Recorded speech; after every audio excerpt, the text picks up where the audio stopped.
been a while, not done any videos, been really busy, so not really had time, so I'm going to do another little one today. Not going to be a big video, but I've got a few bits to do, so let's get to it. So I've got an inlet manifold spacer for the plenum, so 1/2 litre, this is glue add on capacity, so I'm going to be fitting that today. I'm not actually sure if there's a SKUNK2 one, there's quite a few on eBay at the minute, but it's nicely machined, comes in a box with gaskets and stuff and the bolts, the longer bolts you need. I bought this, they're held on with Allen keys with sort of a 5mm. I bought this flexi drive to make the job easier, a little bit driver which is nice and small so it's a bit more compact getting underneath. So yeah, we'll get to that, so I'm going to crack on with that. Let's go! So as you've seen this before now a bit, but a few things I've been doing, playing around with coil packs to get them to fit in with this. So put some like thread extenders on there, but I might talk about that in another video. If not, I've got another rocker cover strip now to go on. This one's all stripped, so yeah, if I get a chance I'll get that on. So yeah, I'm going to be changing this spacer. These street ones, they're alright probably for like a 1600 or an 1800, doesn't rev very high. This is going to obviously progress into 2 litre and I do rev this quite high. So I'm going to play around a bit and just try plenum spacer on it, give it a bit more volume. If you've got volume in your plenums, that tends to move the power band up a little bit and work at top of the rev range. So a smaller one obviously gives you a low end, the same as like with a short, a sort of longer runner would give you low end and stuff like that. It's a bit narrower. Obviously a shorter runner that's wider and a larger plenum gives you top end. So I'm going to play around with it. There's various different sort of stacking spaces you can get. I'm a bit compromised on how much room I've got, but it'll get in just. So yeah, I'm going to get on with that and we'll see how we go on. I'll take some bits as I go through video wise so you can see that.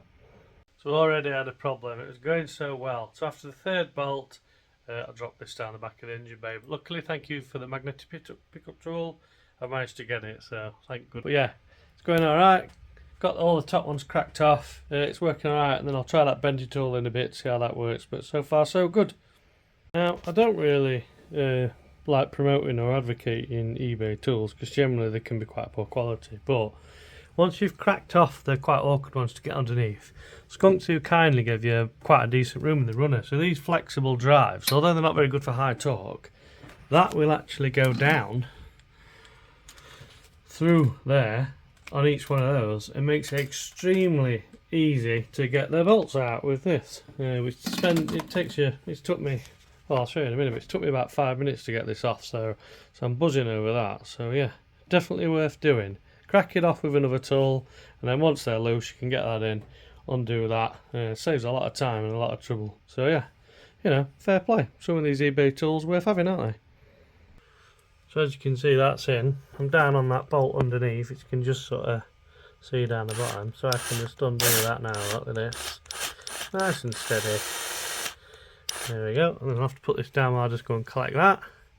But that's made it a lot easier than struggling getting underneath. So don't work hard, work smart. So once that's done, got those bolts out, so obviously then you can get into plenum. I've not ported this one, you can see it's standard, but now I've got into there. Now I am very tight to the back because of the way I've put I've got Bosch Audi ABS on this. So I've got room, but it's tight. If you didn't have very good engine mounts, you'd want to be careful, but I can just squeeze this in. So I've got that gap in there now, obviously that's loose. I'm going to get a spacer in between there and then put the longer bolts and stuff back in. Okay, there's that bracket on the top, and then there's one for the idle control valve system underneath. But yeah, that's made life so much easier, so chuff with that. So what you end up with is that spacer that basically sits in there. It's a little bit tight to get in, but not too bad. I'm dubious as to how much room I've got around it, but anyway, there she goes. So that then increases the volume inside the plenum unit basically. It's quite good how they develop it. There's different ones like 1/2 litre. This adds 1/2 litre in there, so yeah, that's pretty cool. So now I can go around and get the bracket back on, the bolts back in. There is one gasket to go back in on the back face, which I'll do in a minute. So yeah, pleased about that so far. So once you've gone round and put your bolts in, that's what I've just done. So I've got all those in now. Obviously spacer's in. It's very tight to the back, but it is in. So I've got only about 5mm, but this is an innovative mounts which are pretty stiff, so you should be alright. So once you've done that, obviously go around and torque them up. That's what I've basically just done. They're only about 10 Newton meters, but I didn't think that felt very tight, so I'm just going to tighten a bit more. But obviously be careful, it's only into aluminium. There is quite a lot of thread on these. They go in a good sort of 10-15 mil, but even so, with aluminium it's soft, it's easy to over torque them, so just be careful. But it depends on your experience level and stuff. That's what I've done. I did run into a problem, so it depends on everybody's setup. I've got like just a sort of an aftermarket crap throttle body at the moment while I was doing some testing, and this little part on the top catches the strut brace. I've just bent it over 45 because it's only like a little bit that sticks up, doesn't affect it, so that now clears the strut brace because it's very tight. So again, depending if you run one of these like 3-point braces, you can run into some problems there. So yeah, that's that bit done. So pretty happy with that. Again, like I said, make sure everything's torqued up. You don't want them backing out and having any problems with that. But there is something else what you can do. So you'll notice a lot of the stuff like they've got. This is nice here from Home Developments. You know, for the trigger kit basically. I've put that black marker paint on, which obviously you know you've talked to, and also it kind of bonds a bit like a glue. It's only medium strength, so it's easy to get undone, but it just gives you a very quick indication if there's a bolt that's backed off or moved.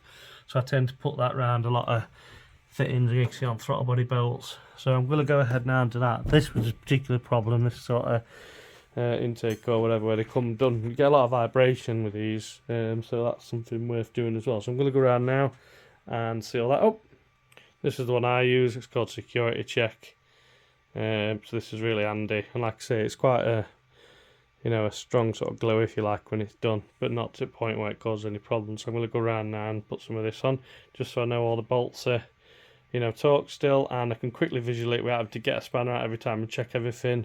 So most of my nuts have got it on, as I said, so it gives me a very, very quick indication that everything's still tight.